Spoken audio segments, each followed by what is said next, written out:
الحمد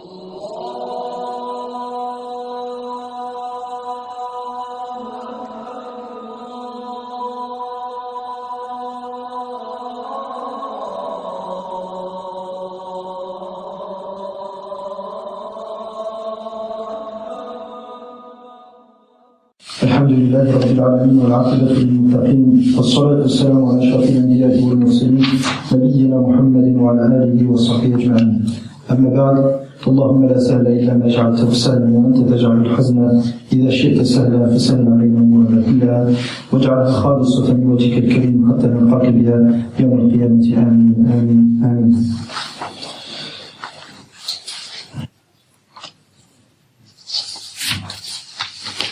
Donc nous étions arrivés la dernière fois, donc on était en train de parler des annulatifs du tawhid d'Allah subhanahu wa ta'ala dans son jugement. Nous en avions cité un certain nombre, je vais reprendre ce qui a été dit dans le cours dernier, vu que pas beaucoup de monde était là. Donc je vais rappeler un certain nombre de choses qui font partie des annulatifs du tawhid d'Allah subhanahu wa ta'ala dans le jugement. Quiconque fait l'un d'entre eux sortira de l'islam. فسأذكر بعض الأمور التي تناقض أو تنقض توحيد الله سبحانه وتعالى في حكمه. فمن اقترف واحدة منها فقد خرج من الإسلام ودخل في الشرك والكفر أعاذني الله وإياكم منها. Donc le cinquième point ou le sixième point. سادسا الإباء عن قبول الفرائض أي الامتناع عن التزام حكم الله بالإيجاب وهو رفض حكم الله بالإيجاب رجوعا إلى شريعة أخرى أو من غير رجوع كمانع الزكاة. أي أن الإنسان يمتنع من قبول حكم الالتزام حكم الله سبحانه وتعالى.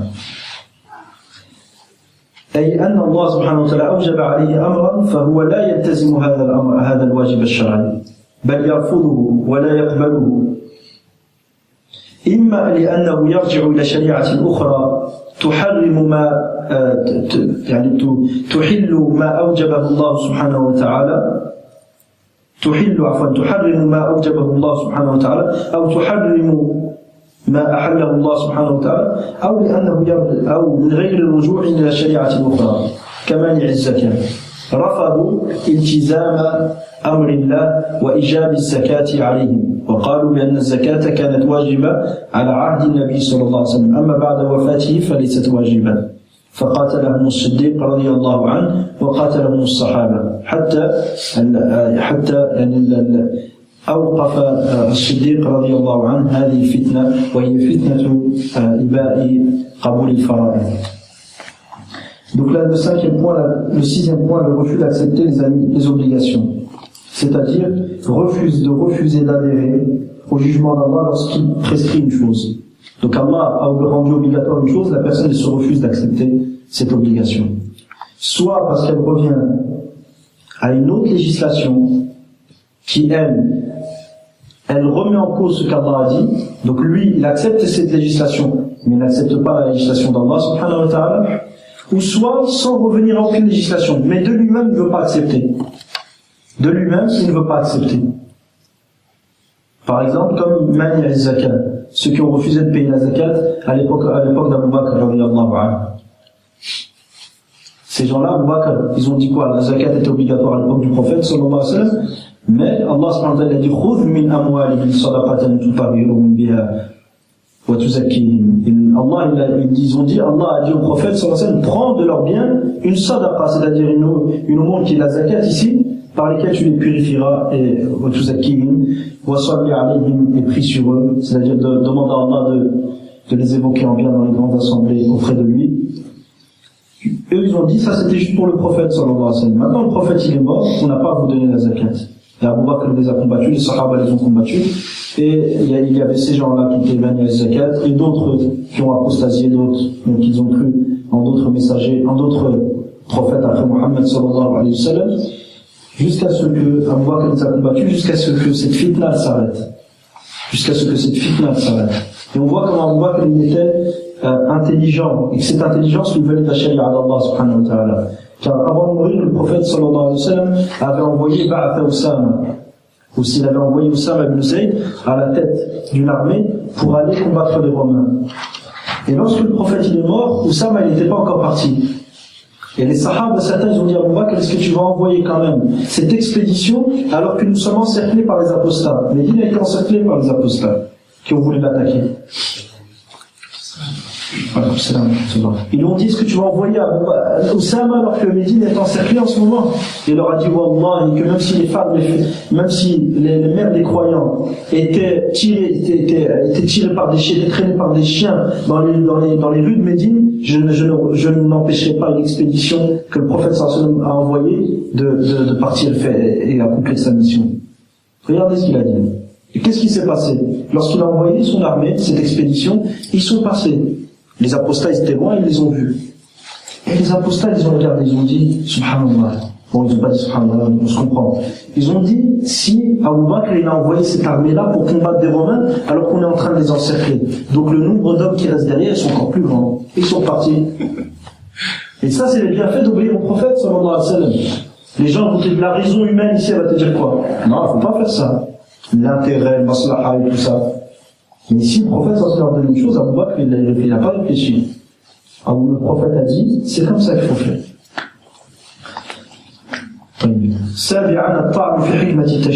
Le septième annulatif du tawhid dans le jugement.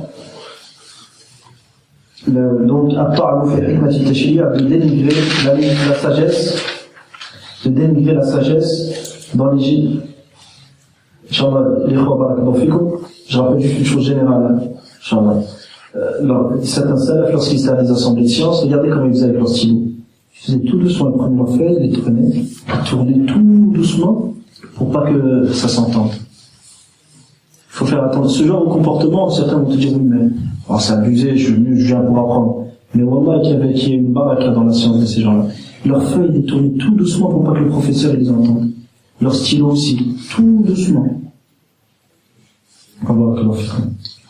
Donc là, dénigrer la sagesse des législations. C'est-à-dire Allah a ordonné des choses, a permis des choses, a interdit des choses, mais la personne elle dénigre ça. Elle le remet en cause.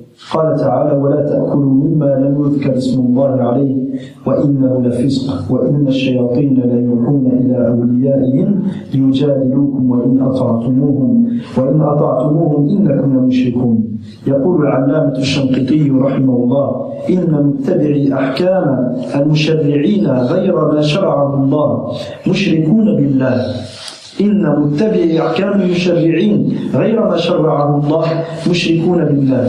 ثم سرد رحمه الله الآيات المبينة لذلك إلى أن قال وبهذه النصوص السماوية التي ذكرنا يظهر غاية الظهور أن الذين يتبعون القوانين الوضعية التي شرعها الشيطان على ألسنة أوليائه مخالفة لما شرعه الله جل وعلا على ألسنة رسله صلوات الله وسلامه عليهم أنه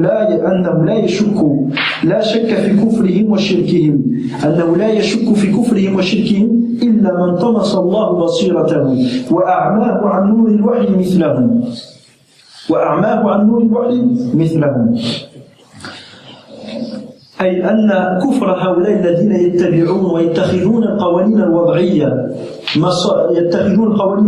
بدلا عن أحكام الشريعة ويحكمون بها ويطبقونها في البلاد ويفرضونها على العباد كفر هؤلاء لا يشك فيه إلا من طمس الله بصيرته وأعماه عن نور الوحي مثله. Donc le septième point, dénigrer la sagesse des législations. La preuve est la parole d'Allah subhanahu wa ta'ala. وَلَا تَأْكُلُوا مِمَّا لَمْ يُذْكَرِ اسْمُ اللَّهِ عَلَيْهِ. Et ne mangez pas des baisses sur lesquelles le nom d'Allah n'a pas été prononcé. وَإِنَّهُ لَفِسْقٌ. Et certes ceci est du fisq. Le fisq, qu'est-ce que c'est? وَالْخُرُوجُ أَوْ تَجَاوُزُ حُدُودِ اللَّهِ subhanahu wa ta'ala. La perversion, c'est d'outrepasser les limites qu'Allah a fixées. La perversion, ça n'a pas tout le temps une connotation comme on l'entend aujourd'hui. La perversion consiste à outrepasser les limites qu'Allah a fixées. Donc, manger des bêtes sur lesquelles autre que le nom d'Allah a été cité est une perversion. Et les shayatines, les démons, inspirent à leurs alliés afin qu'ils polémiquent avec vous. Mais si vous leur obéissez, vous serez certes des associateurs. La cause de révélation de ce verset, c'est quoi? C'est que les mouchriquins sont venus voir les sahaba et ils leur ont dit ما الميتة من الذي ذبحها قال والله. Ils leur ont dit la bête morte. Qui est-ce qui l'a tuée? Qui est-ce qui l'a sacrifiée? Ils leur ont dit ça, Allah. Et les mouchikoun leur ont dit ce qu'Allah a sacrifié est haram et ce que vous sacrifiez est halal. C'est-à-dire que la bête morte, vous n'avez pas le droit de la manger. Bien que c'est pas vous qui l'avez sacrifiée en réalité. C'est Allah subhanahu wa ta'ala qui a voulu sa mort. Mais de l'autre côté, ce que vous sacrifiez de vos propres mains est halal. Donc ils ont apporté cette ambiguïté-là aux Sahaba. Et Allah subhanahu wa ta'ala a révélé ce verset. Et ne mangez pas des bêtes. N'écoutez pas leurs ambiguïtés. Ne mangez pas des bêtes sur lesquelles le nom d'Allah n'a pas été évoqué. Et ceci est de la perversion. Et les démons, les shayatines inspirent à leurs alliés afin qu'ils polémiquent avec vous. Et si vous leur obéissez, vous serez certes des associateurs. Si vous leur obéissez en mangeant des bêtes mortes tout en croyant qu'elles sont halal, parce que vous remettez en cause la législation, la sagesse derrière l'ordre d'Allah subhanahu wa ta'ala, vous serez alors certes des associateurs. فَإِنْ أَطَعْتُمُوهُمْ مُعْتَقِدِينَ حِلَّ الْمَيْتَ بِنَاءً عَلَى الشُّبْهَةِ التي ذكروها وهي الطعن في حكمة التشريع فإنكم مشركون. Puis le cheikh cite une autre parole qui est la parole de l'imam de l'ami de Shanqiti, rahimahullah ta'ala. Il dit en commentaire de ce verset: ceux qui veulent les lois des législateurs et délaissent ce qu'Allah a légiféré sont des mushrikoun billah, sont des associateurs. Ceux qui veulent, qui font prévaloir, qui préfèrent les lois des hommes, les lois des législateurs qu'Allah n'a pas légiféré, c'est-à-dire ce que les gens légifèrent et qu'Allah n'a pas établi, ceux qui font prévaloir ces lois-là devant ce qu'Allah a légiféré sont des associateurs, des polythéistes. Puis il cita tous les versets qui le montrent, il a cité un ensemble de versets qui montrent ce point-là, jusqu'à ce qu'il dise, écoutez bien, parce que c'est pas simple ce jeu-là. Doutez de la mécréance de ces tawarid aujourd'hui, des gouverneurs arabes qui ont changé la loi d'Allah et de la mécréance en Allah subhanahu wa ta'ala.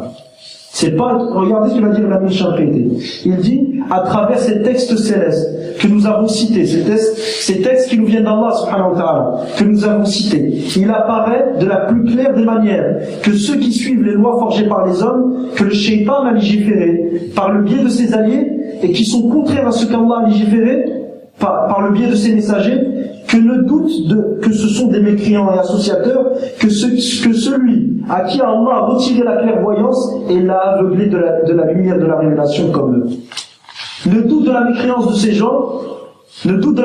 ces gens, qui ont préféré les lois des hommes face à la loi d'Allah subhanahu wa ta'ala, et qui ont imposé les lois des hommes, et qui ont combattu toute personne qui leur demande de ne pas appliquer la loi des hommes. Et dans ces lois-là, ils permettent même l'apostasie.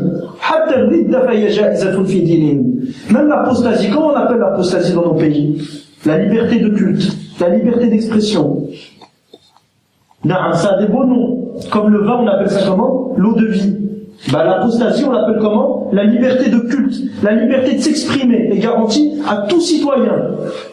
Ces gens, Allah a interdit d'apostasier, eux ils permettent d'apostasier. Ces gens se sont mis à l'égard de qui? Ils se sont mis à l'égard de qui? D'Allah subhanahu wa ta'ala. Donc le doute de la mécréance de ces gens-là, comme il dit l'ami Shanqiti rahimahullah ta'ala, que celui à qui Allah a voilé la clairvoyance et à qui Allah subhanahu wa ta'ala a retiré la clairvoyance, c'est-à-dire qu'il ne voit plus clair. Il ne voit plus les choses comme il devrait les voir, comme devrait les voir le croyant.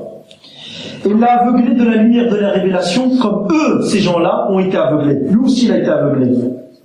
Donc c'est pas quelque chose de simple. Ils vont te dire, il y a un khilaf entre les ulama. Quel khilaf y a-t-il sur le kufr de celui qui se met à l'égard d'Allah subhanahu wa ta'ala? Quel khilaf y a-t-il sur celui qui permet l'apostasie? Ou celui qui se met à l'égard d'Allah et qui permet ce qu'Allah interdit? Et qui impose cette législation et combat toute personne qui remet en cause cette législation? Quel khilaf y a-t-il? Ibn Abbas radiyallahu anhu qala kufrun duna kufr fi haoula at-tawamit.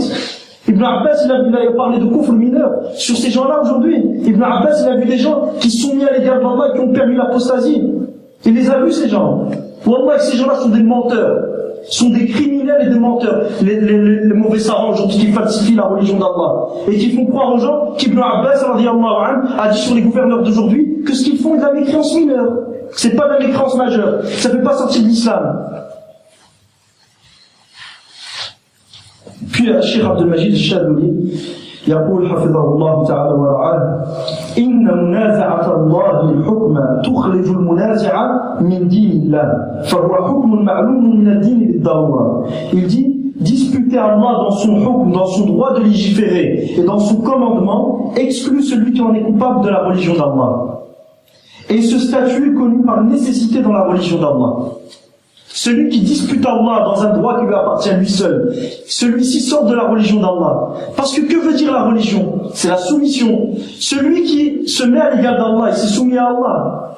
Man naza'a Allah subhanahu wa ta'ala, hal inqada lillah wa istaslama lahu. ما استسلم لله سبحانه وتعالى من جعل نفسه ندا لله ونازع الله في حقه الخالص وهو التحليل والتحريم. على suite de ça, le cheikh dit وكذلك نعم لأنها تخرج من عبادة الله وحده وهذا هو الشرك الذي يخرج أصحابه من دين الله قطعا وكذلك الذين يقرون المنازع في ادعائه ويدينون له بالطاعة وقلوبهم غير منكرة لاغتصاب سلطان الله وخصائصه فكلهم سواء في ميزان الله. Donc le cheikh explique pourquoi cette personne sort de l'islam. Il dit car cette dispute, ce qu'il fait lorsqu'il dispute le droit d'Allah, car cette dispute l'exclut de l'adoration d'Allah seul. Il n'adore plus Allah seul. Pourquoi? Parce qu'il a disputé Allah subhanahu wa ta'ala. Il a essayé de s'ériger en égal à Allah. Donc, il ne s'est pas soumis à Allah. Ce qui représente le shirk qui exclut ceux qui en sont coupables de la religion d'Allah avec certitude. Et dans ce même cas, et ça c'est dangereux aussi, entre ceux qui approuvent ce criminel lorsqu'il s'est accaparé le droit d'Allah, et s'y soumettent par leur obéissance sans que leur cœur ne le désapprouve le fait qu'il se soit accaparé le pouvoir d'Allah et sa spécificité. Tous ceux-là ont le même statut et sont égaux dans la balance, dans le jugement d'Allah subhanahu wa ta'ala. C'est-à-dire ceux qui ne voient aucun mal à ce qui se passe aujourd'hui. Ils te disent c'est normal. Après tout, est-ce qu'on peut vivre comme ça? Est-ce qu'on peut vivre? On n'a pas le choix. Ils ne voient aucun mal aujourd'hui. Beaucoup de gens sont des laïcs aujourd'hui, malheureusement. Et ils disent là, il est normal, ils sont laïcs en réalité quand tu rentres dans le vif du sujet. L'application de la charia, ça ne leur traverse même pas l'esprit. On ne parle pas d'appliquer la charia en termes de kufr, parce que les peines ne sont pas appliquées en termes de kufr. Nous, on ne demande pas l'application de la charia ici, mais on demande que les termes où la charia a été appliquée, qu'elle soit à nouveau appliquée. Le 8e annulatif, يقول الاستهزاء يقول تعالى ولئن سألتهم ليقولن إنما كنا نخوض ونلعب قل أبالله وآياته ورسوله كنتم تستهزئون لا تعتذروا قد كفرتم بعد إيمانكم إن نعفو عن طائفة منكم نعذب طائفة بأنهم كانوا مجرمين.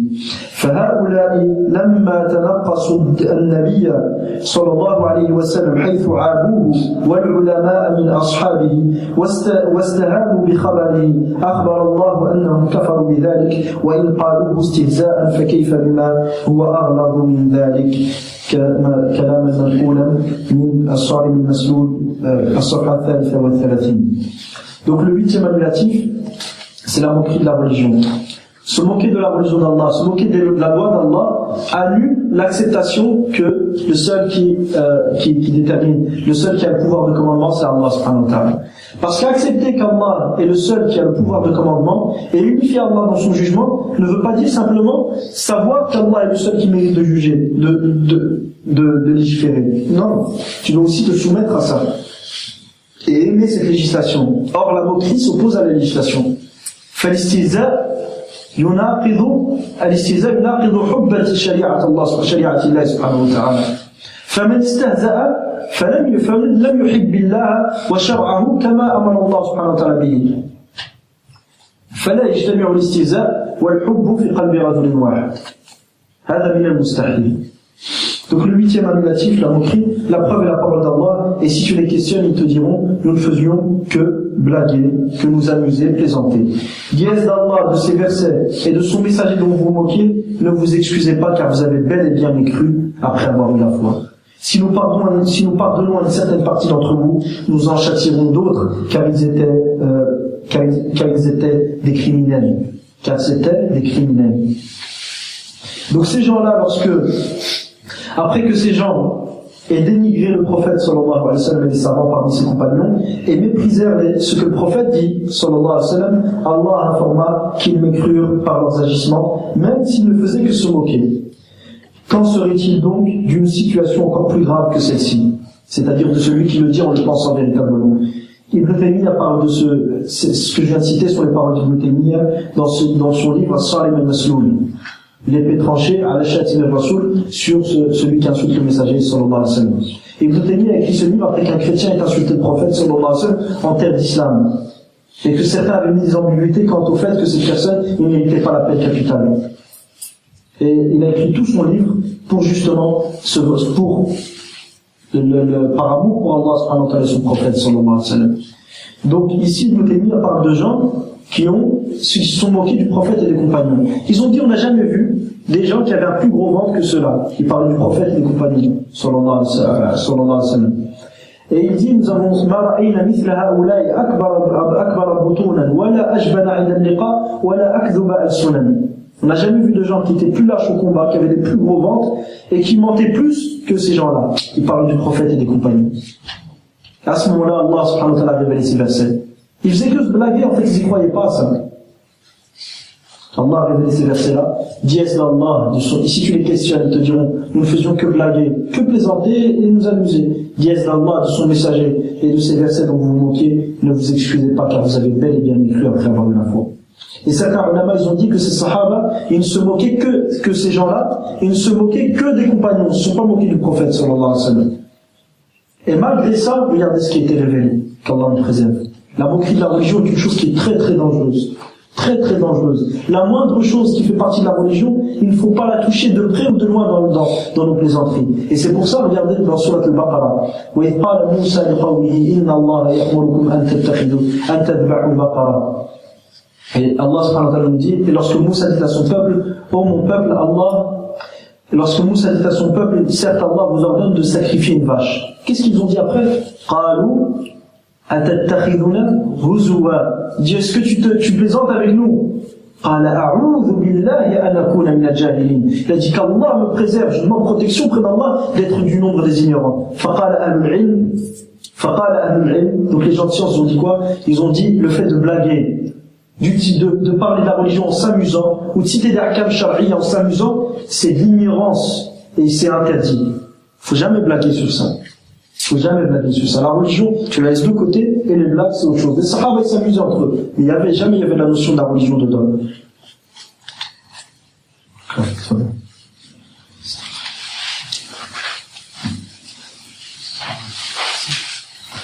الناقض التاسع الاستخفاف. Le neuvième animatif, le mépris.